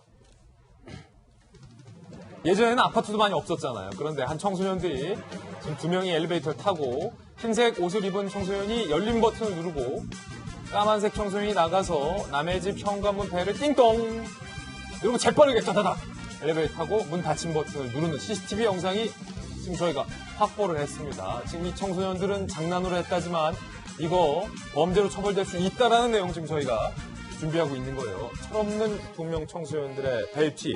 모르겠습니다. 이 영상을 보시는 분들은 아니 뭐 철없는 애들이 그냥 벨 누른 거 뭘 범죄까지 운운하나 라고 생각하실 수도 있겠지만 이 사건의 전말을 함께 보시죠.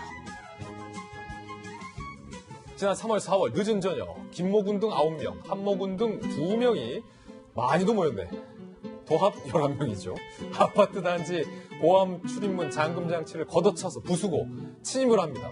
굉장히 지금 어린 아이들이 과격하게 그 정문을 부수고 침입을 해서 벨 누르고 도망간 거예요.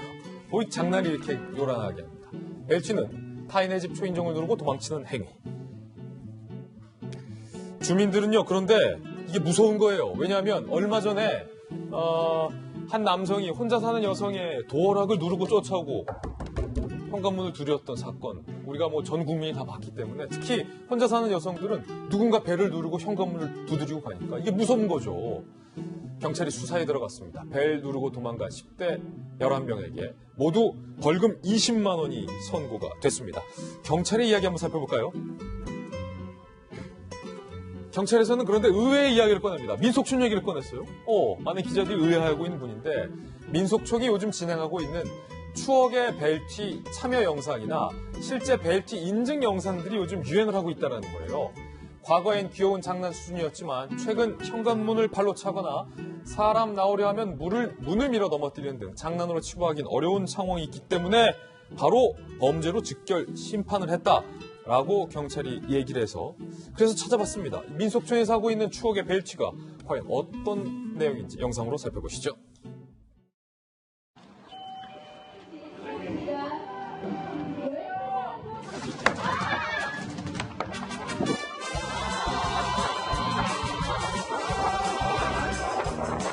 가봅시다! 이거 말하죠. 머리 맞대고 있어.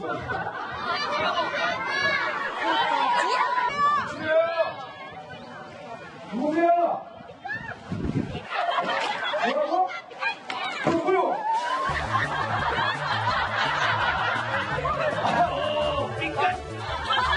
하지만, 야, 그게 정강석파야? 언제든지 도전하고 싶으신 분들은 들어와. 백희준 원장님, 지금 방금 보신 게 민속촌에서 하고 있는 이놈 아저씨. 그러니까 예전에 우리가 어렸을 때 벨 누르면 그렇죠. 주인 아저씨가 이놈 하고 네. 나와서 아저씨도 사실 장난반, 애들도 장난반 했는데 그거를 민속촌에서는 좀 약간 향수를 자극하는 그렇죠. 이벤트를 하고 있는데 이게 지금 유행을 해서 청소년들이 좀 범죄를 저지르고 있다는 거예요. 지금 그 인터넷하고 유튜브에 굉장히 많은 그 소위 먹튀가 아닌 벨티, 초인종 누르고 도망가기 이게 지금 굉장히 인기가 있다고 이제 합니다. 그래서 저도 한번 들여다봤는데 제가 지금 이사한 달면서 처음부터 계속 미소를 짓고 있었습니다. 이유가 뭐냐면 제 친구 중에 하나가 벨티를 해가지고 결혼한 친구가 있어요. 아, 그래요? 이게 어떤 거냐면 갑자기. 이제 예. MTS에 만나가지고 네. 그다음에 그 여성이 그 여학생이 되게 좋아요. 근데 그 집에 부모가 되게 엄한 가정에 이제 엄친 여였죠.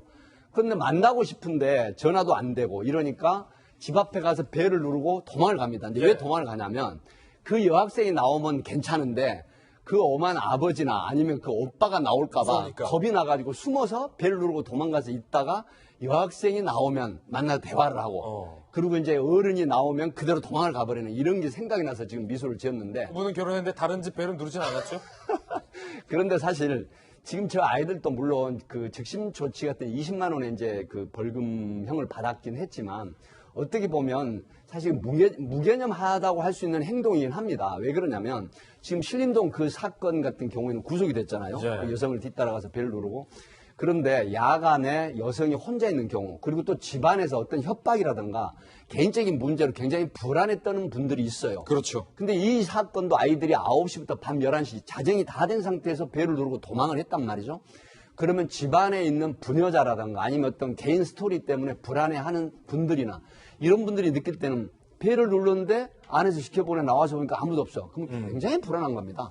그래서 실제로 일선에서도 보면 이런 벨티 때문에 신고를 하는 경우가 있어요. 예. 굉장히 불안해가지고 신경정신과 병원에 가시는 분까지 생기는 정도. 예. 그런 측면 때문에 지금 옛날에는 정말 이해가 되는 부분이지만 지금은 범죄로 처벌을 받는 형태다라고 하는 측면 때문에 이런 벨티, 이 초인종 누르고 도망가기는 이제 좀 지양을 해야 된다. 예. 그런 말씀을 드리고 싶습니다. 이제는 절대 범죄다라는 말씀인데 손소 변호사님, 네. 이게 그럼 어떤 죄입니까 구체적으로?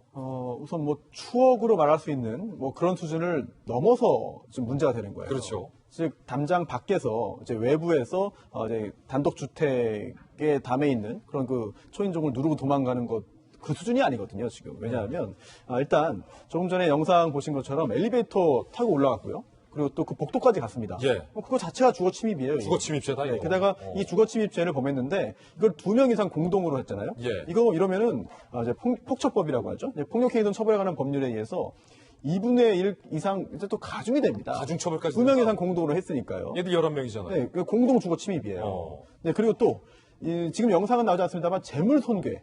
즉 어떤 그 장치를 부수고 또 배를 누르고 도망가게 됩니다. 공동현금은 부셨거든요. 그렇습니다. 이러면 또 재물 손괴죄가 되는데 이 재물 손괴죄도 2명 이상이 하면 또 역시 폭처법에서 공동 주거 침입이 됩니다. 얘들 11명이잖아요. 게다가 이 재물 손괴를 할 때 또는 주거 침입을 할 때 위험한 물건을 가지고 있으면 이건 특수 손괴, 특수 주거 침입죄가 돼요. 예. 또 잘 따지면 굉장히 무거운 처벌을 받을 수도 있는 거예요. 그리고 또 여기에 더해서 나와서 이제 그 실랑이가 벌어져가지고 또 폭행 행위를 할 수도 있고, 그럼 또 그 폭행도 특수 폭행으로 이동될 가능성이 생기거든요. 얘들 11명이잖아요. 그렇습니다. 그냥 추억으로 보기에는 생각보다 잘 따져보면 여러 가지 범죄 성립 가능성이 있고, 또한 저런 것들이 장난으로도 치부할 수 있겠습니다만 앞으로 더 중한 범죄의 진입 어떤 과정으로도 볼 수 있습니다. 따라서 지금 뭐 가벼운 처벌 받았으니까 여기서 저런 장난을 그만하는 게 청소년들에게도 도움이 될 것 같아요. 예, 아마 이 방송을 보고 계신 전국의 청소년들이나 청소년 자녀를 두고 있는 부모님들께서는 지금 방금 손소 변호사님이 다 따진 거 정식으로 적용하면 한 징역 10년 나올 것 같은데 엄하게 처벌받을 수 있다라고 꼭 경고를 해야 될 것 같습니다. 두 가지 사건 두 분과 풀어봤습니다. 감사합니다. 네, 다음 순서입니다. 이번에 오늘의 하프 시간인데요. 오늘은 과연 어떤 분들이 하프 4인방에 선정됐을까요? 하프 4인방부터 직접 만나보시죠. 네, 강서구 PC방 살인범 김성수, 그리고 일본의 한 브랜드죠. 유명한 브랜드. 그리고 세 번째는 미국의 트럼프 대통령 헤어스타일이 좀 바뀌었네요. 올백 그랬네요. 그리고 네 번째는 봉준호 감독의 영화 기생충. 과연 어떤 이야기일지 하나하나씩 전해드리겠습니다. 지난해 10월 강서구의 한 PC방에서 아르바이트생을 잔인하게 살해한 김성수에게 법원이 징역 30년을 선고했습니다. 재범 가능성을 우려해 10년간 위치 추적 장치를 부착하라는 명령도 내렸는데요. 유기징역으로는 최대 형량이지만 검찰이 구형한 사형에는 못 미치는 법원의 30년 선고에 대해서 국민의 법 감정에 미치지 못한다는 비판도 나오고 있습니다. 올해 30살인 김성수가 30년 뒤에 출소해도 60살인데 30년형은 너무 짧다는 겁니다. 앞서 지난해 검찰 송치 당시 숨이 찬 듯 호흡조차 제대로 하지 못한 채 본인의 입장을 호소하며 많은 이들을 충격에 빠뜨렸던 김성수의 목소리도 다시 한번 들어보시죠. 네, 제가 지워달라고 한 게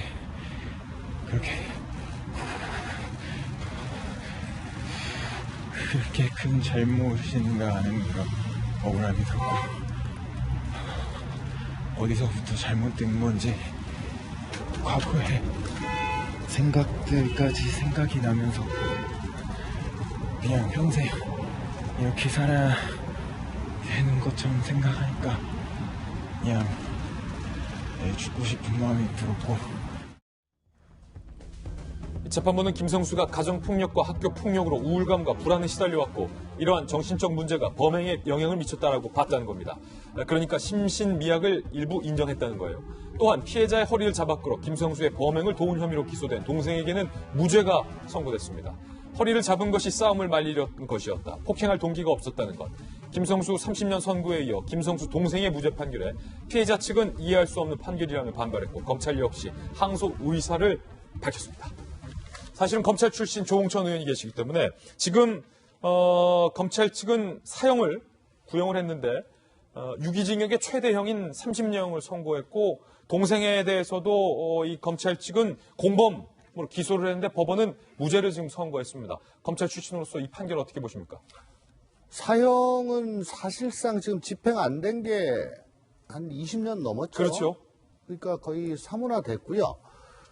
그래서 사형이 나이도 별로 많지 않고 전과도 뭐 그렇게 많지 않으니까 사형은 좀 현실적으로 좀 선고되기가 힘들고, 다만 범행 수법이 너무나 잔혹하기 때문에 과연 김성수에 대해서 무기징역을 선고할 것인가 아니면 유기징역을 선고할 것인가, 이거 가지고 재판부가 많은 고심을 했을 거라고 추측이 됩니다. 근데 이제 무기징역으로 하기에는 아마 전력이라든가 혹은 가정폭력, 학교폭력 이게 좀 시달려왔던 것. 예, 그거를 감안해가지고 무기로 가기에는 너무 과하다라고 생각해서 유기징역의 최대한인 징역 30년형을 선고한 것 같았는데요. 김성수도 뭐 물론 심신미약은 인정이 크게 되지 않았습니다만은 또 아까 얘기하는 거 보면 일종의 또 조현병 의심이 좀 있는 거죠. 다시 한 번 더 말씀드리는데 조현병에 대해서 이제는 과연 그 정신보건법에 따라 가지고 그 입원하는 것이 그렇게 어렵도록 하는 것이 맞는가? 지금 조현병 포비아가 우리 사회에 있고 오늘 아침에 포탈에 실검 1위로도 계속 올라가 있는 상황입니다. 이제 조현병에 대해서 사회 방위를 어떻게 할 것인지 좀 의견을 모아 나가는 그런 과정이 필요하다라고 생각을 합니다. 예, 두 번째 악플 주인공 만나보시죠. 17,000원짜리 티셔츠 때문에 중국에서 난리가 났습니다. 일본의 전 세계적인 우리 브랜드죠. 이 브랜드와 세계적인 미국 팝 아티스트 카우스의 콜라보레이션 티셔츠가 지난 3일 중국에 출시됐는데 이 티셔츠를 구매하려는 이들로 장사진을 이뤘다는 거예요. 쇼핑몰이 문 열기만을 기다리던 사람들은 드디어 쇼핑몰이 개장하자 티셔츠를 판매하는 매장까지 그야말로 전력 질주. 학창시절에 100m 달리기 저렇게 했으면 다 노트 받죠. 책받침 받을 수 있다는 거예요. 전력 질주. 티셔츠 물량이 부족하자 일부 소비자들은요, 마네킹이 입은 옷까지 벗겨서 옷을 구매하고 심지어 뭐 땅에 떨어진 옷을 사기 위해 머리채를 부여잡고 자기네들끼리 뭐 싸우는 웃지 못할 일까지 지금 벌어졌다고 합니다. 지금 보시면 마네킹 옷 다 벗기고 있어요. 바지만 간신히 발목에 걸친 채 몽땅 헐벗은 마네킹의 모습, 그리고 이렇게 싸우는 모습 안타깝습니다. 티셔츠가 얼마나 예쁘길래, 얼마나 대단한 티셔츠길래 전문가들은 이번 카오스 티셔츠 사태는 무리에 속하기 위해 생겨나는 전형적인 충동구매 행위라고 진단하기로 했는데요. 카오스가 일명 221세기 앤디 워홀로 주목을 받으며 지난 4월 홍콩에서 열린 경매에서 카오스의 작품이 약 167억 원에 팔리기도 했다니 중국 소비자들이 이 티셔츠 구매에 열을 올렸던 이유를 알 것 같기도 합니다. 이런 모습 처음이야. 트럼프 대통령이 깜짝 올백 스타일을 선보여 화제입니다. 한결같은 스타일을 고수했던 평소 특이한 앞머리 스타일을 탈피해서 금발을 모두 넘긴 모습으로 교회 예배에 깜짝 등장한 겁니다. 훨씬 세련됐다라는 평가. 그렇긴 한데 트럼프답지 않은 그냥 원래대로 해라. 다양한 반응들이 엇갈리고 있습니다. 한편 영국을 국빈 방문 중인 트럼프 대통령. 평소 헤어스타일로 다시 돌아왔어요. 그런데 왕실 예법 위반 논란으로 구설에 오르기도 했습니다. 국빈 만찬에서 건배를 위해 자리에서 일어난 여왕의 등을 왼쪽 팔로 살짝 감싸는 듯한 동작을 취했는데 악수 외에 이 물리적인 접촉이 금지된 왕실 예법에 위반된다는 것. 그런데 분위기만은 화기애애했어요. 여왕과 왕세자, 왕세손 등이 출동해 극진한 대접을 받은 트럼프 대통령. 흥분한 듯 자신이 받은 환대를 SNS로 알리며 여왕을 훌륭한 여성이라고 지켜세운 겁니다. 영국의 언론들은 이런 트럼프를 향해 사탕 가게에서 눈이 휘둥그레진 아이 같았다 라며 화려한 의정과 칭찬에 약한 트럼프가 영국 왕실의 매력 외교에 완전히 넘어갔다는 뉘앙스를 전하기도 했습니다. 김병 박사님, 일단은 트럼프 대통령 왕실 예법 위반 논란이 뜨거워요? 트럼프 대통령 전 세계 어느 정상을 만나든지 간에 예법 논란은 늘 있어왔던 일이라서 놀랍지 않은 것 같고요. 하지만 이 영국에서 정말로 철저하게 왕실에서 준비를 했다고 합니다. 트럼프 대통령에 대한 이 영국 국민들의 불신은 정말 상상을 초월하거든요. 과거에 오바마 전 대통령이 영국을 방문했을 때 숙소에서 버킹엄 궁까지 가게 됐을 때 퍼레이드를 하면서 전 국민의 환호를 받으면서 등장합니다.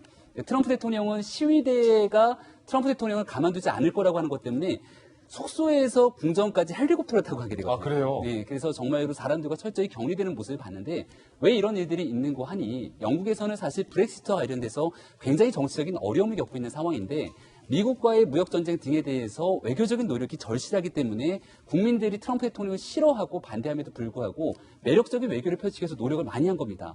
트럼프 대통령이 악연을 가지고 있는 사람들이 많이 있는데요. 해리 왕자와 함께 결혼한 이 메건 마클 다들 기억하실 텐데 마클에 대해서는 굉장히 무례한 발언들을 쏟아낸 적도 있고 트럼프 대통령이 그러니까 외교적인 문제가 생겨서 본인이 했던 발언들을 좀 번복하기도 했던 과정들이 있었고 다이애나 왕세비에 대해서 사실은 많은 국민들이 영국민들이 갖고 있는 아픈 감정들이 있을 건데 과거 사고가 났을 때도 입에 담기 힘든 성적인 농담을 또 쏟아내서 영국민들로부터 많은 모욕적인 행동들을 이어낸 바가 있었습니다.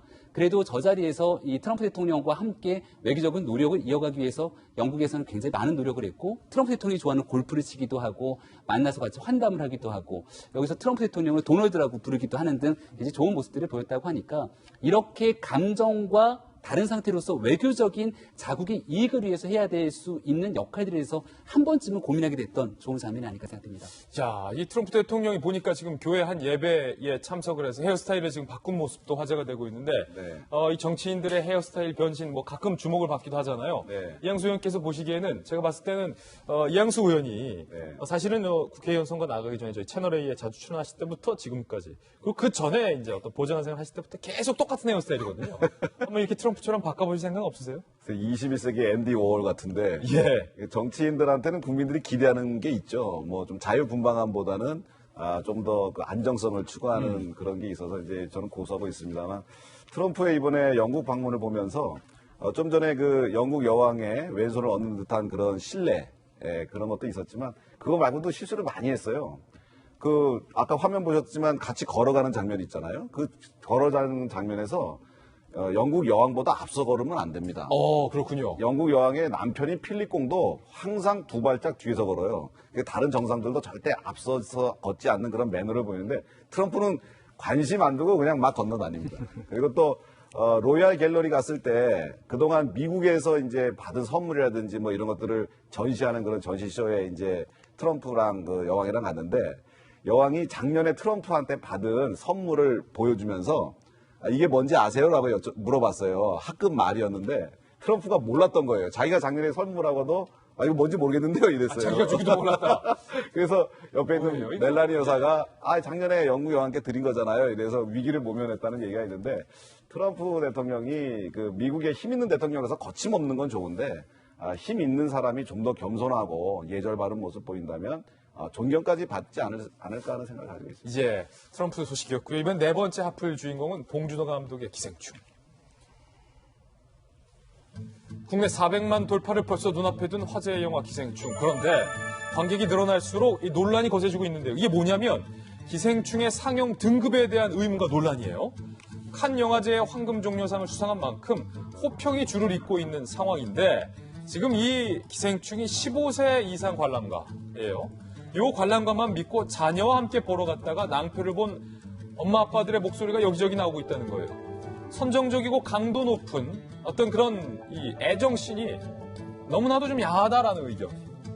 그리고 폭력적인 장면이 많다. 그리고 청소년이 이해하기 어려운 주제의식을 포함하고 있다라는 등등. 중학생 자녀와 함께 영화를 관람한 학부모들의 포커스는 무엇보다 부부를 연기한 배우 이선균과 조여정의 어떤 농도 짙은 애정씬이 문제인데요. 어째서 이게 19세 이상이 아닌지 이해가 안 간다. 칸 수상 영화라 아이 교육상 데리고 갔다가 고개를 들 수가 없었다. 꼭 옷을 벗고 노출을 해야만 선정적인 게 아니다. 오히려 노출보다 더욱 야하게 느껴졌다. 차라리 벗어라. 등등의 반응이 이어지고 있습니다. 상영 등급에서의 선정성은 신체의 노출 정도 및 어떤 성적 행위의 표현 정도를 의미하는데 영상물 등급위원회는 기생충을 15세 이상 관람가로 분류한 이유에 대해서 자극적이지 않게 표현한 수준 때문이다라고 설명을 해서 현재 논란이 일고 있는 그런 상황입니다. 기생충 같은 영화, 과거에 이제 설국열차라고 하는 봉준호 감독의 영화도 15세 이상 관람가였거든요. 저는 이 영화를 보면서 이거는 청소년 관람 불가 정도의 수준이 아닐까라는 생각이 들었는데 그럼에도 불구하고 지금 여기에 대해서 등급이 결정하게 된 결정적인 배경에는 드러나고 있는 폭력적인 수위나 선정적인 수위가 현저하게 지속적이거나 반복되지 않는다는 겁니다.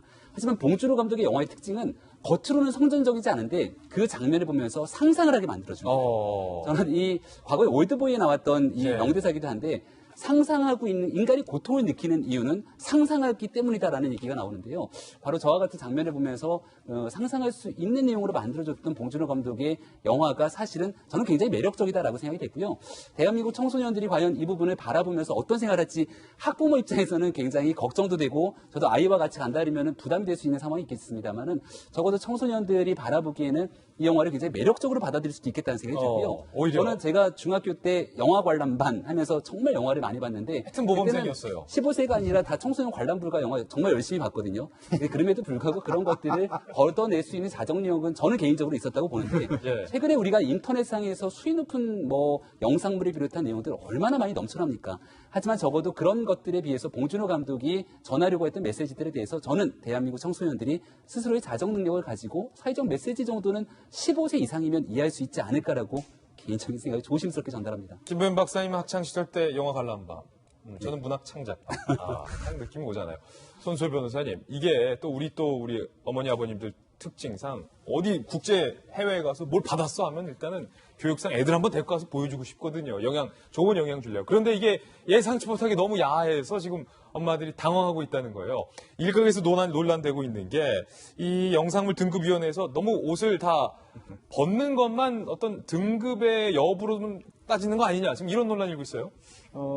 이제 등급을 결정하는 요소들이 다양하게 있어요. 근데 그 중에 하나가 선정성이거든요. 그런데 이제 선정성만 가지고 등급을 결정하는 것은 아니고, 그리고 또 선정성을 판단함에 있어서도 15세 관람가를 줌에 있어서 이제 그 구체적인 그런 그 기준들이 있는데 이게 좀 약간 좀 모호하게 기술되어 있습니다. 특히 간결하고 짧게 표현될 것 이렇게 하는데 그 간결하고 짧은지 여부를 누가 판단하느냐, 과연 이게 모두가 공감할 수 있는 부분이냐, 여기에 대해서는 항상 논란이 있어 왔고요.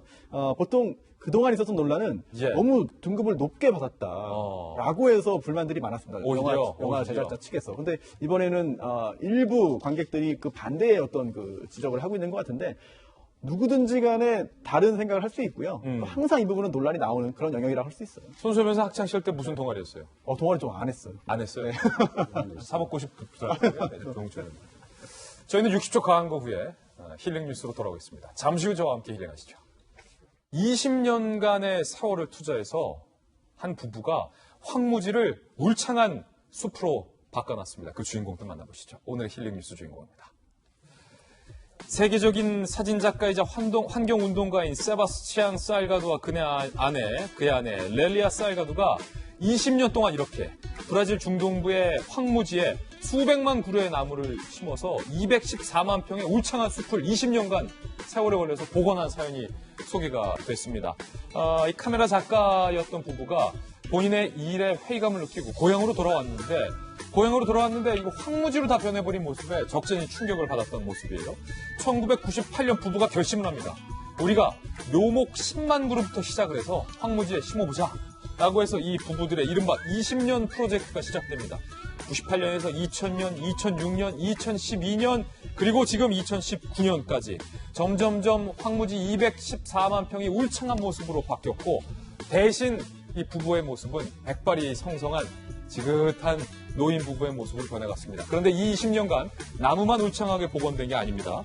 조류 170여 종, 포유류 35종, 양서류 및 파충류 15종, 이들동물 대다수가 멸종 위기에 처한 종들이 이 황무지로 다시 자연스럽게 찾아오고 복원이 돼서 지금은 생태계의 보고로 자리 잡았다라는 결과까지 얻을 수 있습니다. 이들 부부가 본인이 소유하고 있는 집과 목장을 모두 다 기부하고 생태학자를 교육하는 자연의 어떤 교육이로서 또 본인들의 땅까지 기부했다라는 소식까지 들려오고 있으니까 이들 부부의 20년간의 어떤 그 노고에 정말로 저희 도시구쇼에서 큰 박수를 보내며 감사하다는 말씀드리겠습니다. 이만큼 자연이 복귀하는데 상당히 오래 걸립니다. 오늘 저희가 준비한 순서 모두 다 전해드렸습니다. 저희 내일 아침 9시 15분에 풍성한 소식 들고 인사드리겠습니다. 오늘 하루는 분명 어제보다 나을 겁니다. 좋은 하루 되십시오. 고맙습니다.